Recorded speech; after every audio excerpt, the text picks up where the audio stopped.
ਤੁਹਾਡਾ ਮਤਲਬ ਹੈ ਗਧਿਆਂ ਦੇ ਵਿੱਚੋਂ ਦੇਖੀਏ ਘੋੜਾ ਕਿਹੜਾ?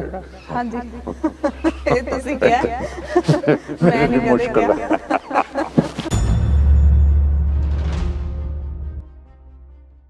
ਅਸੀਂ ਬਾਰਡਰਾਂ ਨੂੰ ਖੋਲਾਂਗੇ। ਬਾਰਡਰ ਖੋਲਣ ਦੇ ਨਾਲ ਫਿਰ ਇਹ ਸਾਰੀਆਂ ਚੀਜ਼ਾਂ ਕਿਵੇਂ ਠੀਕ ਹੋਣਗੀਆਂ? ਇਹ ਠੀਕ ਹੋਣਗੀਆਂ। ਹੁਣ ਖਤਰਾ ਟਲ ਗਿਆ ਹੋਣਾ। ਹੁਣ ਕਿੱਥੇ ਟਲ ਗਿਆ? ਹੁਣ ਵੀ ਤਾਂ ਬਾਰਡਰ ਦੇ ਉੱਤੇ ਆ ਰਹੇ ਆ, ਕੀ ਪਤਾ ਕੀ ਕੁਛ ਹੋ ਜਾਏ ਉਹਦੇ ਨਾਲ।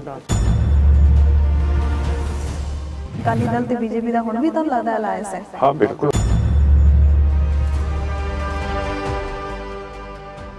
ਦਰਬਾਰ ਸਾਹਿਬ ਨੂੰ ਕਿਉਂ ਨਹੀਂ ਬੱਸਾਂ ਭੇਜਦਾ ਸਿੱਖਾਂ ਦੀ? ਇਹ ਮੌਕਾ ਪ੍ਰਸਤ ਨੇ ਜਿਹੜਾ ਬੀਜੇਪੀ ਕਾਂਗਰਸ ਆਮ ਪਾਰਟੀ ਦੇ ਨਾਲ ਚੱਲਦੇ ਆ।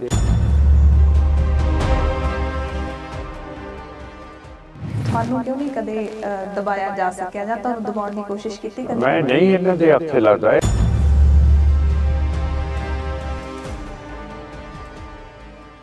ਇਹ ਜਿਹੜੀ ਸੋਚ ਦੀ ਤੁਸੀਂ ਗੱਲ ਕਰਦੇ ਹੋ ਇਹ ਸਭ ਨੂੰ ਪਸੰਦ ਕਿਉਂ ਨਹੀਂ ਆਉਂਦੀ? ਡਰਦੇ ਕਿਉਂ ਨੇ ਲੋਕ? ਡਰ ਪਾਇਆ ਹੋਇਆ ਜੀ।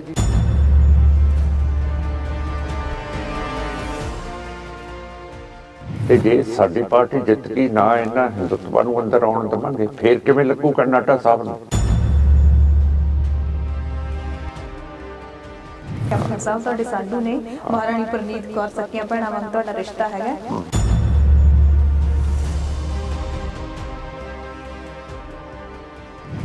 ਪਰ ਜਿਹੜੀ ਰੂਸਾ ਆਲਮ ਹੈ ਉਹ ਮੈਨੂੰ ਨਹੀਂ ਅੰਦਰ ਵੜਨ ਦਊਗੀ।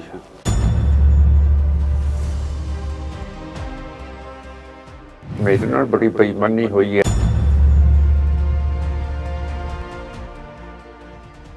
ਗੁਰੂ ਗੋਬਿੰਦ ਸਿੰਘ ਮਹਾਰਾਜ ਨੇ ਇਹ ਸਾਰੇ ਮਸੰਦ ਫੜ ਕੇ ਵੱਡੇ ਬਾਟੇ ਦੇ ਵਿੱਚ ਫੂਕਦੇ ਸੀਗੇ। ਅਸੀਂ ਅੱਜ ਇਹ ਨਹੀਂ ਕਰ ਸਕਦੇ।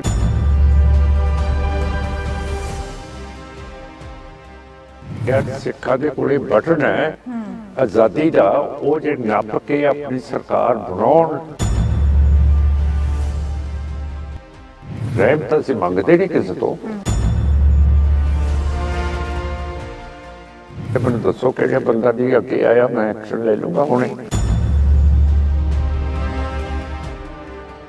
ਤੇ ਜਦੋਂ ਸਿੱਖ ਕੌਮ ਤੇ ਵਿਪਤਾ ਪਈ ਹੈ ਤੇ ਮੈਂ ਇੱਕ ਸੜੀ ਜੀ ਨੌਕਰੀ ਲੈ ਕੇ ਉਸ ਹਕੂਮਤ ਦੇ ਥੱਲੇ ਕੰਮ ਕਰਾਂ, ਫਿਰ ਉਹ ਗਮਲੇ ਦੇ ਵਿੱਚੋਂ ਗੰਦਗੀ ਕੱਢ ਕੇ ਐ ਮਾਰੀ ਮੇਰੇ ਉੱਤੇ। ਹੁਣ ਇਹੋ ਜਿਹੇ ਹਾਲਾਤਾਂ ਦੇ ਵਿੱਚੋਂ ਮੈਂ ਗੁਜ਼ਰਿਆ ਕਿ ਮੈਂ ਹਿੰਦੁਤਵਾ ਦੇ ਨਾਲ ਚੱਲ ਸਕਦਾ? ਤੁਸੀਂ ਦੱਸੋ।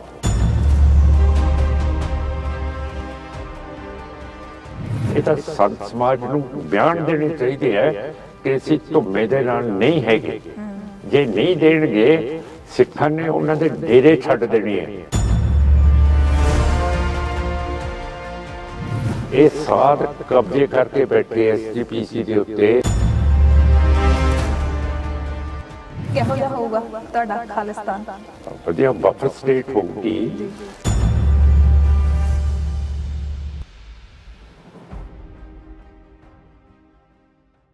ਪੰਜਾਬ ਵਿਧਾਨ ਸਭਾ ਚੋਣਾਂ 2022 ਇਸ ਵਾਰੀ ਕੁਝ ਖਾਸ ਚਰਚਾ ਹੋ ਰਹੀ ਹੈ ਇਹਨਾਂ ਚੋਣਾਂ ਦੀ, ਕਿਉਂਕਿ ਮੁਕਾਬਲਾ ਕਾਫੀ ਕੋਣਾ ਬਣਿਆ ਹੋਇਆ ਹੈ।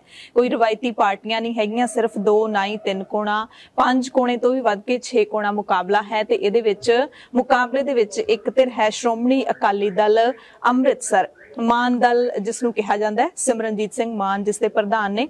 ਸਿਮਰਨਜੀਤ ਸਿੰਘ ਮਾਨ ਉਹ ਲੀਡਰ ਨੇ ਜਿਹੜੇ ਕਿ ਅੱਜ ਤੱਕ ਇੱਕ ਹੀ ਆਪਣੇ ਸਟੈਂਡ ਦੇ ਉੱਤੇ ਕਾਇਮ ਨੇ, ਕੌਮੀ ਘਰ ਦੀ ਮੰਗ ਕਰਨ ਵਾਲੇ ਨੇ। 100 ਤੋਂ ਵੱਧ ਇਹਨਾਂ ਤੇ ਪਰਚੇ ਦਰਜ ਨੇ, ਕਈ ਵਾਰੀ ਜੇਲ੍ਹਾਂ ਦੇ ਵਿੱਚ ਵੀ ਗਏ ਨੇ। ਇੱਕ ਖਾਸ ਗੱਲ ਇਹ ਹੈ ਕਿ ਕਿਸੇ ਵੀ ਇਲਜ਼ਾਮ ਦੇ ਵਿੱਚ ਦੋਸ਼ ਸਿੱਧ ਨਹੀਂ ਹੋਏ। ਸਾਡੇ ਨਾਲ ਨੇ ਸਿਮਰਨਜੀਤ ਸਿੰਘ ਮਾਨ। ਮਾਨ ਸਾਹਿਬ ਬਹੁਤ ਬਹੁਤ ਸਵਾਗਤ ਹੈ ਦਾ ਖਾਲਸ ਟੀਵੀ ਤੇ। ਵਾਹਿਗੁਰੂ ਜੀ ਕਾ ਖਾਲਸਾ ਵਾਹਿਗੁਰੂ ਜੀ ਕੀ ਫਤਿਹ। ਬੀਬੀ ਜੀ ਥੈਂਕ ਯੂ। ਸੋ ਮਾਨ ਸਾਹਿਬ, ਪੰਜਾਬ ਦੇ ਲੋਕ ਸ਼੍ਰੋਮਣੀ ਅਕਾਲੀ ਦਲ ਅੰਮ੍ਰਿਤਸਰ ਨੂੰ ਕਿਉਂ ਚੁਣਨ, ਕਿਉਂ ਤੁਹਾਨੂੰ ਵੋਟਾਂ ਪਾਉਣ, ਕੀ ਮੁੱਦੇ ਨੇ ਤੁਹਾਡੇ? ਸਾਡੇ ਕੋਲ ਮੁੱਦੇ ਹੈ ਜੀ ਕਿ ਅਸੀਂ ਘੱਟ ਗਿਣਤੀ ਹੈਗੀ ਹੈ ਇਸ ਮੁਲਕ ਦੇ ਵਿੱਚ, ਤੇ ਸਿੱਖਾਂ ਦੇ ਉੱਤੇ 1947 ਤੋਂ ਬਹੁਤ ਜ਼ਬਰ ਹੋਇਆ ਜੀ। ਤੇ ਜਿੰਨਾ ਚਿਰ ਕੋਈ ਤਕੜੀ ਪਾਰਟੀ ਅਸੈਂਬਲੀ ਤੇ ਪਾਰਲੀਮੈਂਟ ਦੇ ਵਿੱਚ ਸਿੱਖਾਂ ਦੀ ਨੁਮਾਇੰਦਗੀ ਕਰਨ ਨੂੰ ਨਹੀਂ ਪਹੁੰਚਦੀ, ਉਹਨਾਂ ਚ ਜਿਹੜਾ ਸਾਡਾ ਰੋਸ ਹੈ ਉਹ ਬਾਹਰ ਪ੍ਰਗਟ ਨਹੀਂ ਹੋ ਸਕਦਾ। ਹੁਣ ਤੁਸੀਂ ਦੇਖੋ ਅਸੈਂਬਲੀ ਦੇ ਵਿੱਚ ਕਦੇ ਰੈਜ਼ੋਲੂਸ਼ਨ ਨਹੀਂ ਪਾਸ ਹੋਈ ਕਿ ਬਲੂ ਸਟਾਰ ਹੋਇਆ ਸੀਗਾ ਇੰਦਰਾ ਗਾਂਧੀ ਨੇ ਤੇ ਹਿੰਦ ਫੌਜ ਤੇ ਬਰਤਾਨੀਆ ਤੇ ਸੋਵੀਅਤ ਰੂਸ ਦੀ ਫੌਜ ਨੇ ਦਰਬਾਰ ਸਾਹਿਬ ਦੇ ਉੱਤੇ ਇੱਕ ਬਹੁਤ ਤਕੜਾ ਹਮਲਾ ਕੀਤਾ ਸੀ। ਸਾਡਾ ਜਿਹੜਾ ਦਰਬਾਰ ਸਾਹਿਬ ਦਾ ਤੋਸ਼ਾਖਾਨਾ ਸੀ ਉਹ ਫੌਜਾਂ ਲੁੱਟ ਕੇ ਲੈ ਗਈਆਂ, ਸਿੱਖ ਰੈਫਰੈਂਸ ਲਾਇਬ੍ਰੇਰੀ ਲੁੱਟ ਕੇ ਲੈ ਗਈ ਤੇ ਅਕਾਲ ਤਖਤ ਸਾਹਿਬ ਨੂੰ ਬਿਲਕੁਲ ਸ਼ਹੀਦ ਕਰਤਾ। ਤੇ ਫਿਰ ਜਿਹੜੀ ਸਾਡੀ ਨਵੀਂ ਸਿੱਖ ਲੀਡਰਸ਼ਿਪ ਪੁੰਗਰ ਰਹੀ ਸੀਗੀ ਸੰਤ ਜਰਨੈਲ ਸਿੰਘ ਭਿੰਡਰਾਂ ਵਾਲਿਆਂ ਦੇ ਨਾਲ, ਉਹ ਸਾਰੇ ਨੂੰ ਸ਼ਹੀਦ ਕਰਤਾ। ਤੇ ਅੱਜ ਤੱਕ ਸਾਨੂੰ ਇਹ ਨਹੀਂ ਪਤਾ ਕਿ ਸੰਤ ਜਰਨੈਲ ਸਿੰਘ ਭਿੰਡਰਾਂ ਵਾਲਿਆਂ ਦਾ ਭੋਗ ਕਿੱਥੇ ਪਿਆ, ਕਿੱਥੇ ਉਹਨਾਂ ਦਾ ਸੰਸਕਾਰ ਹੋਇਆ, ਕਿੱਥੇ ਉਹਨਾਂ ਦੇ ਫੁੱਲ ਪਏ ਹੈ। ਨਾ ਸਾਨੂੰ ਪਤਾ ਭਾਈ ਅਮਰੀਕ ਸਿੰਘ ਦਾ, ਨਾ ਪਤਾ ਜਨਰਲ ਸ਼ਬੇਗ ਸਿੰਘ ਦਾ ਕਿ ਉਹਨਾਂ ਦਾ ਕੀਤਾ ਕੀ। ਕਿਉਂ ਕਰਕੇ ਜਿਹੜੀ ਡੈਮੋਕ੍ਰੈਟਿਕ ਪ੍ਰਿੰਸੀਪਲਸ ਨੇ, ਜਦੋਂ ਫੌਜ ਕਿਸੇ ਮੁਲਕ ਦੀ ਦੂਜੀ ਫੌਜ ਦਾ ਜਨਰਲ ਕੈਪਚਰ ਕਰ ਲੈਂਦੀ ਹੈ ਤਾਂ ਜਦੋਂ ਉਹ ਸ਼ਹੀਦ ਹੋ ਜੇ ਜਾਂ ਮਰ ਜੇ, ਉਸ ਨੂੰ ਜਿਹੜਾ ਇਹ ਅਖੀਰਲੇ ਤੌਰ ਦੇ ਉੱਤੇ ਸੰਸਕਾਰ ਜਾਂ ਦਫਨ ਕਰਨਾ ਉਹਨੂੰ ਮਿਲਟਰੀ ਆਨਰਸ ਦੇ ਨਾਲ ਕੀਤਾ ਜਾਣਾ ਚਾਹੀਦਾ। ਪਰ ਇੱਥੇ ਨਾ ਸੰਤਾਂ ਦਾ ਹੋਇਆ, ਨਾ ਇਹ ਜਨਰਲ ਸ਼ਬੇਗ ਸਿੰਘ ਦਾ ਹੋਇਆ, ਨਾ ਅਮਰੀਕ ਸਿੰਘ ਦਾ ਹੋਇਆ, ਨਾ ਬਾਬਾ ਥੜਾ ਸਿੰਘ ਦਾ ਹੋਇਆ।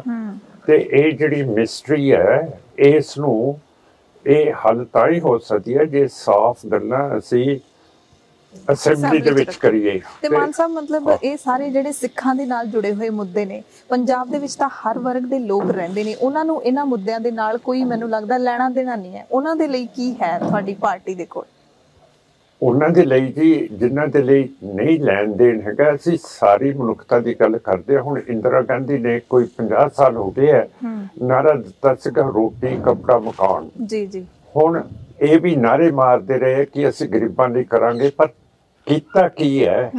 ਜੇ ਅੱਜ ਤੁਸੀਂ ਕਿਸੇ ਪਿੰਡ ਦੇ ਵਿੱਚ ਚਲੇ ਜਾਓ ਤੇ ਕਿਸੇ ਰੰਗਰੇਟੇ ਸਿੱਖ ਦੇ ਘਰ ਦੇ ਵਿੱਚ ਵੜੋ, ਉਹਦੇ ਕੋਲੇ ਇੱਕ ਕਮਰਾ ਹੈ ਤੇ ਠੰਡ ਦੇ ਵਿੱਚ ਜੇ ਬਹੁਤ ਜ਼ਿਆਦਾ ਸਰਦੀ ਹੋ ਜੇ, ਉਹਨਾਂ ਦੀ ਮੱਝ ਵੀ ਅੰਦਰ ਹੁੰਦੀ ਹੈ। ਮੇਰਾ ਮਤਲਬ ਆ ਕੋਈ ਜ਼ਿੰਦਗੀ ਹੈ ਇਹਨਾਂ ਦੇ ਲਈ? ਤੇ ਕੀ ਕੀਤਾ 75 ਸਾਲਾਂ ਨੇ ਹਿੰਦੂਤਵਾ ਦੇ ਲਈ, ਸਾਡੇ ਲਈ? ਇਹ ਕਾਹਦੀ ਜ਼ਿੰਦਗੀ ਹੈ ਜੀ? ਮੈਨੂੰ ਦੱਸੋ ਕਿ ਇਹ 75 ਇਅਰਸ ਦੇ ਵਿੱਚ ਇਹ ਜੇ ਹਾਲਾਤ ਹੈ ਸਾਡੇ ਗਰੀਬਾਂ ਦੀ, ਤੇ ਇਹ ਤਾਂ ਸਾਡੇ ਦੀ ਹਰਾਮ ਦੀ ਜ਼ਿੰਦਗੀ ਹੈ ਜਦੋਂ ਮਹਾਰਾਜ ਨੇ ਸਾਰਿਆਂ ਨੂੰ ਬਰਾਬਰ ਦਾ ਹਿੱਸਾ ਦਿੱਤਾ ਹੈ। ਬਿਲਕੁਲ ਤੁਹਾਡੀ ਗੱਲ ਸੱਚ ਹੈ, ਬਟ ਲੋਕਾਂ ਦੀ ਮਾਨਸਿਕਤਾ ਵੀ ਇਹੋ ਜਿਹੀ ਬਣ ਗਈ ਹੈ ਇਸ ਮੁਲਕ ਦੇ ਵਿੱਚ ਕਿ ਲੋਕਾਂ ਨੂੰ ਇਹੀ ਮੁੱਦੇ ਅਸਲੀ ਮੁੱਦੇ ਲੱਗਦੇ ਨੇ। ਅੱਜ ਪੰਜਾਬ ਦੇ ਵਿੱਚ ਜਿਹੜੀ ਵੀ ਪਾਰਟੀ ਦੀ ਆਪਾਂ ਗੱਲ ਕਰਦੇ ਹਾਂ, ਉਹਨਾਂ ਦੇ ਮੁੱਦੇ ਇਹੀ ਨੇ, ਬਿਜਲੀ ਦੇ ਨਾਲ, ਸਿਹਤ ਦੇ ਨਾਲ, ਸਿੱਖਿਆ ਦੇ ਨਾਲ, ਰੁਜ਼ਗਾਰ ਦੇ ਨਾਲ ਜੁੜੇ ਹੋਏ। ਜਿਹੜੀ ਮੈਂ ਗੱਲ ਤੁਹਾਨੂੰ ਦੱਸੀ ਜਾ ਕੇ ਦਰਿਆਫਤ ਕਰ ਲਓ, ਜੇ ਮੈਂ ਝੂਠ ਮਾਰਦਾ ਤੇ ਇਹ ਕਿਉਂ ਨਹੀਂ ਠੀਕ ਹੁੰਦੀ? ਫਿਰ ਇਹ ਗਰੀਬਾਂ ਦੀ, ਇਹਨਾਂ ਨੂੰ ਨੌਕਰੀਆਂ ਕਿਉਂ ਨਹੀਂ ਦਿੰਦੇ? ਇਹਨਾਂ ਨੂੰ ਕਿਉਂ ਕਹਿੰਦੇ ਕਿ ਦਾਲ ਰੋਟੀ ਦੇ ਦਾਂਗੇ, ਜਿਹੜਾ ਦਿੰਦੇ ਨਹੀਂ? ਜਿਹੜੀ ਕਣਕ ਨੂੰ ਸਿਉਂਖ ਲੱਗੀ ਹੁੰਦੀ ਆ ਉਹ ਵਿਚਾਰੇ ਨੂੰ ਅੱਗੇ ਕਰਦੇ ਹੈਗੇ ਆ। ਪਰ ਮੇਰਾ ਮਤਲਬ ਹੈ ਕਿ ਜਿਹੜੇ ਹਾਲਾਤ ਤੁਹਾਨੂੰ ਮੈਂ ਦੱਸੇ ਹੈ, ਤੇ ਬਿਜਲੀ ਫ੍ਰੀ ਦੇ ਦੇਣਗੇ, ਹੋਰ ਫ੍ਰੀ ਦੇ ਦੇਣਗੇ, ਪਰ ਆ ਜਿਹੜੀ ਸੈਂਟਰਲ ਪੋਜੀਸ਼ਨ ਹੈ ਗਰੀਬੀ ਦੀ, ਇਹ ਤਾਂ ਸਿਰਫ ਜੇ ਇਹਨਾਂ ਨੂੰ ਨੌਕਰੀਆਂ ਦੇਣਗੇ, ਇਹਨਾਂ ਨੂੰ ਇੰਪਲੋਇਮੈਂਟ ਦੇਣਗੇ ਤਾਂ ਕੁਛ ਹੋਊਗਾ ਨਾ। ਯਾਨੀ ਕਿ ਜੇ ਤੁਹਾਡੀ ਪਾਰਟੀ ਆਉਂਦੀ ਹੈ ਸੱਤਾ ਦੇ ਵਿੱਚ ਤਾਂ ਤੁਸੀਂ ਇਹਨਾਂ ਚੀਜ਼ਾਂ ਦਾ ਵਾਅਦਾ ਕਰਦੇ ਹੋ ਕਿ ਤੁਸੀਂ ਇਹ ਸਭ ਠੀਕ ਕਰੋਗੇ ਇਸ ਮਾਹੌਲ ਨੂੰ? ਬਿਲਕੁਲ, ਕਿਉਂ ਕਰਕੇ ਅਸੀਂ ਬਾਰਡਰਾਂ ਨੂੰ ਖੋਲਾਂਗੇ। ਹੁਣ ਕਿਸਾਨਾਂ ਨੇ ਜਿੱਤ ਕਰ ਲਈ ਆਪਣੀ ਕਿਸਾਨੀ ਦੀ, ਪਰ ਜੇ ਉਹਨਾਂ ਨੂੰ MSP ਨਹੀਂ ਮਿਲੀ ਹੈ ਕਿ ਉਹਨਾਂ ਦੇ ਕਰਜ਼ੇ ਮਾਫ ਨਹੀਂ ਹੋਏ, ਉਹਨਾਂ ਦੇ ਇਹ 700 ਕਿਸਾਨ ਤੇ ਕਿਸਾਨ ਮਜ਼ਦੂਰ ਉੱਥੇ ਆਪਣੇ ਸਰੀਰ ਦੇ ਬੈਠੇ ਹੈ, ਉਹਨਾਂ ਨੂੰ ਮੁਆਵਜ਼ਾ ਨਹੀਂ ਦਿੱਤਾ, ਉਹਨਾਂ ਦੇ ਪੁੱਤਾਂ ਨੂੰ ਧੀਆਂ ਨੂੰ ਨੌਕਰੀਆਂ ਨਹੀਂ ਦਿੱਤੀਆਂ। ਇਹ ਤਾਈ ਬੀਬੀ ਜੀ ਖਤਮ ਹੋ ਸਕਦਾ ਹੈ ਜੇ ਆਪਾਂ ਬਾਰਡਰ ਖੋਲਾਂਗੇ। ਬਾਰਡਰ ਖੋਲਣ ਦੇ ਨਾਲ ਫਿਰ ਇਹ ਸਾਰੀਆਂ ਚੀਜ਼ਾਂ ਕਿਵੇਂ ਠੀਕ ਹੋਣਗੀਆਂ? ਇਹ ਠੀਕ ਹੋਣਗੀਆਂ ਕਿਉਂ ਕਰਕੇ ਦੇਖੋ ਅੱਜ ਪਾਕਿਸਤਾਨ ਦੇ ਵਿੱਚ ਕਣਕ ਦੀ ਕਮੀ ਹੈ ਤੇ ਇੱਥੇ ਭੰਡਾਰ ਲੱਗੇ ਪਏ ਆ ਕਣਕ ਦੇ। ਸਾਡੇ ਜ਼ਿਮੀਂਦਾਰ ਤੇ ਕਿਸਾਨ ਮਜ਼ਦੂਰ ਹੋਰ ਮੰਡੀਆਂ ਉਹਨਾਂ ਨੂੰ ਲੱਭਣਗੀਆਂ ਜਿੱਥੇ ਕਣਕ ਦੀ ਕਮੀ ਹੈ, ਉਹਨਾਂ ਨੂੰ ਭਾਅ ਚੰਗੇ ਮਿਲਣਗੇ। ਸਾਡੇ ਜਿਹੜੇ ਲਾਲੇ ਬਣ ਗਏ ਹੈ ਉਹ ਵਪਾਰੀ ਬੜੇ ਵਧੀਆ ਉਹ ਵੀ ਫਲਣਗੇ ਤੇ ਚੰਗੀ ਹਾਲਤ ਹੋਊਗੀ, ਵਪਾਰ ਵਧੂਗਾ। ਪਰ ਪੰਜਾਬ ਦੀ ਤੇ ਇੱਕ ਸਾਡਾ ਕਿੱਤਾ ਜਿੱਥੇ ਸਾਡੀ ਕਿਸਾਨੀ ਹੈ, ਜਿੱਥੇ ਸਾਡਾ ਵਪਾਰ ਹੈ, ਜਿੱਥੇ ਸਾਡੇ ਖੇਤ ਮਜ਼ਦੂਰ ਹੈ, ਇੱਕ ਚੀਜ਼ ਨਾ ਭੁੱਲਿਓ ਕਿ ਟਰਾਂਸਪੋਰਟ ਵੀ ਸਾਡਾ ਇੱਕ ਕਿੱਤਾ ਹੈ। ਜੀ ਤੇ ਜੇ ਬਾਰਡਰ ਖੁੱਲਣਗੇ ਸਾਡੀ ਟਰਾਂਸਪੋਰਟ ਬਾਹਰ ਦੇ ਮੁਲਕਾਂ ਨੂੰ ਜਾਊਗੀ। ਜਿਹੜਾ ਬੱਚੇ ਅਜੇ ਕੋਈ ਐਮਪਲੋਇਮੈਂਟ ਨਹੀਂ ਮਿਲੀ ਜੀ, ਉਹਨਾਂ ਨੂੰ ਰੋਜੀ ਮਿਲੂਗੀ। ਤਾਂ ਮੇਰਾ ਮਤਲਬ ਅਸੀਂ ਖਾਸੇ ਤੌਰ ਤੇ ਇਸ ਕੰਮ ਨੂੰ ਸੁਧਾਰ ਸਕਾਂਗੇ। ਤੇ ਮਾਨ ਸਾਹਿਬ, ਇਹ ਬਾਰਡਰ ਖੋਲਣਾ ਇੰਨਾ ਸੌਖਾ ਹੈ? ਪੰਜਾਬ ਦੀ ਸਰਕਾਰ ਦੇ ਹੱਥ ਵਿੱਚ ਹੈ ਜੇ ਸੈਂਟਰ ਦੇ ਵਿੱਚ ਬੀਜੇਪੀ ਹੈ? ਬੀਬੀ ਜੀ, ਜੇ ਆਪਾਂ ਕੰਮ ਕਰੀਏ, ਕਿਉਂ ਕਰਕੇ WTO ਜਿਹੜਾ ਇਹ ਵਰਲਡ ਟ੍ਰੇਡ ਆਰਗੇਨਾਈਜੇਸ਼ਨ ਹੈ, ਉਹਨਾਂ ਨੇ ਰੈਜ਼ੋਲੂਸ਼ਨ ਪਾਈ ਹੈ ਕਿ ਸਾਰੇ ਮੁਲਕ ਆਪਣੇ ਬਾਰਡਰਾਂ ਨੂੰ ਖੋਲਣ ਤੇ ਇੰਡੀਆ ਦੇ ਉਹਦੇ ਉੱਤੇ ਦਸਤਖਤ ਹੋਏ ਹੈ। ਤੇ ਫਿਰ ਅਸੀਂ ਤਾਂ ਟਰਾਈ ਕਰ ਸਕਦੇ ਹਾਂ ਕਿ ਇਹਨਾਂ ਨੂੰ ਦਸੀਏ BJP RS ਨੂੰ ਕਿ ਆਹ ਤੁਹਾਡੇ ਦਸਤਖਤ ਹੋਏ ਆ, ਸਾਡੇ ਬਾਰਡਰ ਖੋਲੋ। ਤੇ ਮੇਰਾ ਮਤਲਬ ਹੈ ਕਿ ਆਸ ਕਰਦੇ ਹਾਂ ਜਿੰਨਾ ਚਿਰ ਅਸੀਂ ਪੂਰੀ ਸਾਡੇ ਕੋਲੇ ਬਾਦਸ਼ਾਹੀ ਨਹੀਂ ਆਉਂਦੀ, ਇੰਡੀਪੈਂਡੈਂਟ ਨਹੀਂ ਹੁੰਦੇ, ਉਹਨਾਂ ਚਿਰ ਤਾਂ ਅਸੀਂ ਗਰੀਬਾਂ ਵਰਗਣ, ਬੈਗਰਸ ਵਰਗਣ ਬੈਗ ਕਰ ਸਕਦੇ ਹਾਂ। ਤੇ ਮਾਨ ਸਾਹਿਬ, ਬੜੀ ਪੁਰਾਣੀ ਪਾਰਟੀ ਹੈ ਸ਼੍ਰੋਮਣੀ ਅਕਾਲੀ ਦਲ ਅੰਮ੍ਰਿਤਸਰ, ਅੱਜ ਤੱਕ ਕਾਮਯਾਬ ਕਿਉਂ ਨਹੀਂ ਹੋ ਪਾਈ? ਤੁਸੀਂ ਹੁਣੇ ਤੁਹਾਡਾ ਇੱਕ ਬਿਆਨ ਬੜਾ ਵਾਇਰਲ ਹੈ ਕਿ ਤੁਹਾਨੂੰ ਆਪਣੇ ਹੀ ਸਿੱਖਾਂ ਨੇ ਸਾਥ ਨਹੀਂ ਦਿੱਤਾ, ਕਿ ਇਹੀ ਇੱਕ ਕਾਰਨ ਹੈ ਨਾਕਾਮਯਾਬੀ ਦਾ? ਮੇਰਾ ਮਤਲਬ ਇਹ ਤਾਂ ਬਹੁਤ ਵੱਡਾ ਹਿੱਸਾ ਹੈ ਜੀ। ਜੇ ਇਹ ਬਹੁ ਗਿਣਤੀ ਪੰਜਾਬ ਦੀ ਸਿੱਖ ਹੋਣ ਤੇ ਇਹ BJP ਨੂੰ ਵੋਟ ਪਾ ਦੇਣ, ਸਾਡੇ ਲੀਡਰ BJP ਵੱਲ ਚਲੇ ਜਾਣ, ਕੈਪਟਨ ਅਮਰਿੰਦਰ ਸਿੰਘ, ਬਾਦਲ ਸਾਹਿਬ, ਸਾਰੇ ਇਹ ਬਾਜਵੇ ਬੂਜਵੇ ਤੇ ਆਮ ਪਾਰਟੀ ਚ ਚਲੇ ਜਾਣ, ਕਾਂਗਰਸ ਚਲੇ ਜਾਣ, ਇਹ ਤਾਂ ਬਹੁਤ ਬੇਇੱਜ਼ਤੀ ਦੀ ਗੱਲ ਹੈ ਨਾ। ਕਿ ਇਹ ਮੇਰਾ ਮਤਲਬ ਜਿਹੜੀ ਆਪਣੀ ਕੌਮੀਅਤ ਹੈ ਸਾਡੇ ਸਿੱਖਾਂ ਦੀ, ਉਹ ਕਮਜ਼ੋਰ ਤੇ ਮਰਦੀ ਜਾ ਰਹੀ ਹੈ। ਕੌਮੀਅਤ ਕਿਉਂ ਪਸੰਦ ਨਹੀਂ ਇਹਨਾਂ ਨੂੰ? ਸਿੱਖ ਲੀਡਰਾਂ ਨੂੰ ਹੀ ਕਿਉਂ ਪਸੰਦ ਨਹੀਂ ਕੌਮੀਅਤ, ਜਿਨ੍ਹਾਂ ਦੇ ਤੁਸੀਂ ਨਾਮ ਲਏ ਨੇ ਸਾਰਿਆਂ ਦੇ, ਕਿ ਉਹ BJP ਨਾਲ ਜਾ ਕੇ, ਕਾਂਗਰਸ ਨਾਲ ਜਾ ਕੇ ਅਲਾਈਅੰਸ ਕਰਦੇ ਨੇ? ਕਿਉਂ ਕਰਕੇ ਇਹ ਹਿੰਦੂਤਵ ਇੱਕ ਬਹੁਤ ਵੱਡੀ ਸਟੇਟ ਹੈ ਬੀਬੀ ਜੀ। ਇਹ ਤਾਂ ਇਹ ਨਿਊਕਲੀਅਰ ਸਟੇਟ ਹੈ, ਇਹ ਕਿਸੇ ਤਰ੍ਹਾਂ ਦਬਾ ਸਕਦੀ ਹੈ। ਸਾਡੇ ਦਰਬਾਰ ਸਾਹਿਬ ਦੇ ਉੱਤੇ ਹਮਲੇ ਜਿਸ ਸਟੇਟ ਨੇ ਕਰਤੇ, ਤੇ ਮੋਦੀ ਸਾਹਿਬ ਨੇ ਪਰਸੋਂ ਚੌਥੇ ਪਾਰਲੀਮੈਂਟ ਚ ਕਿਹਾ ਕਿ ਸਿੱਖਾਂ ਦਾ ਤਾਂ ਮੈਸੇਕਰ ਹੋਇਆ, ਕਤਲੇਆਮ ਹੋਈ ਹੈ। ਜੇ ਪ੍ਰਾਈਮ ਮਿਨਿਸਟਰ ਕਹਿ ਰਿਹਾ ਹੈ ਤੇ ਫਿਰ ਅਜੇ ਤੱਕ ਗ੍ਰਿਫਤਾਰ ਕਿਉਂ ਨਹੀਂ ਕੀਤੇ ਗਏ? ਕਹਿਣਾ ਤਾਂ ਹੋ ਰਿਹਾ ਕਿ ਸਿੱਖਾਂ, ਮੈਂ ਪੰਜਾਬ ਦੇ ਵਿੱਚ ਜਾ ਰਿਹਾ ਮੋਦੀ ਸਾਹਿਬ ਤੇ ਮੈਂ ਸਿੱਖਾਂ ਨੂੰ ਕਹਿੰਦਾ ਹਾਂ ਤੁਹਾਡਾ ਤਾਂ ਕਤਲੇਆਮ ਹੋ ਰਿਹਾ, ਪਰ ਕੀਤਾ ਕੀ ਹੈ? ਕੀਤਾ ਕੋਈ ਨਹੀਂ ਨਾ ਹੈ। ਤੁਸੀਂ ਕਹਿੰਦੇ ਹੋ ਕਿ ਸੈਂਟਰ ਦਬਾ ਸਕਦੀ ਹੈ, ਤੁਹਾਨੂੰ ਕਿਉਂ ਨਹੀਂ ਕਦੇ ਦਬਾਇਆ ਜਾ ਸਕਿਆ ਜਾਂ ਤੁਹਾਨੂੰ ਦਬਾਉਣ ਦੀ ਕੋਸ਼ਿਸ਼ ਕੀਤੀ ਕਦੇ? ਮੈਂ ਨਹੀਂ, ਇਹਨਾਂ ਦੇ ਆਖੇ ਲੱਗਦਾ ਹੈ, ਇਹਨਾਂ ਦੇ ਗੇਟਸ ਨਹੀਂ ਆਇਆ। ਸਾਡੀ ਇਹ ਸੋਚ ਹੋ ਹੈ, ਸੰਤ ਜਰਨੈਲ ਸਿੰਘ ਭਿੰਡਰਾਂ ਵਾਲਿਆਂ ਨੇ ਜਿਹੜੀ ਸੋਚ ਦਿੱਤੀ ਹੈ ਸਾਡੀ ਆਜ਼ਾਦੀ ਦੀ, ਉਹ ਸੋਚ ਲੈ ਕੇ ਅਸੀਂ ਲੋਕਾਂ ਕੋਲੇ ਜਾ ਰਹੇ ਹੈ। ਤੇ ਇੰਡੀਅਨ ਸਟੇਟ ਦਾ ਇੰਨਾ ਜ਼ਿਆਦਾ ਜ਼ੋਰ ਹੈ, ਜਿਵੇਂ ਔਰੰਗਜ਼ੇਬ ਮੁਗਲਾਂ ਦਾ ਸੀ, ਉਹਨਾਂ ਨੇ ਤਾਂ ਗੁਰੂ ਗੋਬਿੰਦ ਸਿੰਘ ਦੇ 4 ਸਾਹਿਬਜ਼ਾਦੇ ਸ਼ਹੀਦ ਕਰਤੇ। ਮੇਰਾ ਮਤਲਬ ਜੇ ਗੁਰੂ ਗੋਬਿੰਦ ਸਿੰਘ ਮਹਾਰਾਜ ਨੇ ਸਿੱਕਾ ਹਕੂਮਤ ਦੇ ਨਾਲ ਲਿਆ ਤੇ ਸਿਰਫ 1708 ਦੇ ਵਿੱਚ ਬੰਦਾ ਸਿੰਘ ਬਹਾਦਰ ਨੇ ਸਿੱਖ ਸਟੇਟ ਪੈਦਾ ਕਰਤੀ ਹੈ, ਤਾਂ ਤੁਸੀਂ ਆਪ ਸਮਝੋ ਤੇ ਅਸੀਂ ਕਾਹਦੇ ਹੈ ਐਸੇ? ਜੀ, ਤੇ ਮਾਨ ਸਾਹਿਬ, ਜਿਹੜੀ ਕੌਮੀਅਤ ਵਾਲੀ ਸੋਚ ਹੈ ਜਾਂ ਇਹ ਜਿਹੜੀ ਸੋਚ ਦੀ ਤੁਸੀਂ ਗੱਲ ਕਰਦੇ ਹੋ, ਇਹ ਸਭ ਨੂੰ ਪਸੰਦ ਕਿਉਂ ਨਹੀਂ ਆਉਂਦੀ? ਡਰਦੇ ਕਿਉਂ ਨੇ ਲੋਕ? ਡਰ ਪਿਆ ਹੋਇਆ ਜੀ। ਹੁਣ ਮੁਸਲਮਾਨਾਂ ਦੇ ਉੱਤੇ ਬਹੁਤ ਡਰ ਪਿਆ ਹੋਇਆ। ਮੇਰੇ ਹਲਕੇ ਦੇ ਵਿੱਚ ਮੁਸਲਮਾਨ ਹੈਗੇ ਆ।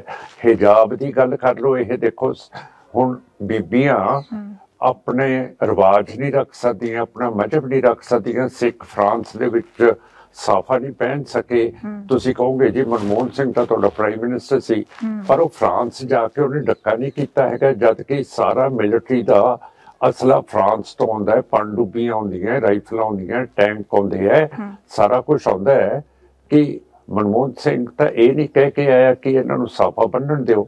ਗਿਆਨੀ ਜ਼ੈਲ ਸਿੰਘ ਨਹੀਂ ਹਟਾ, ਉਹ ਪ੍ਰੈਜ਼ੀਡੈਂਟ ਆਫ ਇੰਡੀਆ ਸੀ, ਉਹ ਨਹੀਂ ਕਹਿ ਸਕਿਆ ਕਿ ਦਰਬਾਰ ਸਾਹਿਬ ਦੇ ਵਿੱਚ ਨਾ ਟੈਂਕ ਵਰੋ, ਨਾ ਤੁਸੀਂ ਤੋਪਾਂ ਵਾੜੋ, ਇਹਨਾਂ ਨਾਲ ਸੁਲ੍ਹਾ ਕਰੋ, ਇਹਨਾਂ ਨਾਲ ਗੱਲਬਾਤ ਕਰੋ। ਯਾਨੀ ਕਿ ਤੁਹਾਨੂੰ ਲੱਗਦਾ ਕਿ ਸਿੱਖ ਚਿਹਰਿਆਂ ਨੂੰ ਵੱਡੇ ਅਹੁਦੇ ਦੇ ਕੇ ਪਪਟਸ ਬਣਾ ਕੇ ਰੱਖਿਆ? ਤੇ ਹੋਰ ਉਹੀ ਹੈ, ਹੁਣ ਤੁਸੀਂ ਤਾਂ ਆਪ ਸਮਝਦਾਰ ਹੋ ਤਾਂ ਮੈਨੂੰ ਕਿਉਂ ਪੁੱਛਦੇ ਹੋ ਜੀ।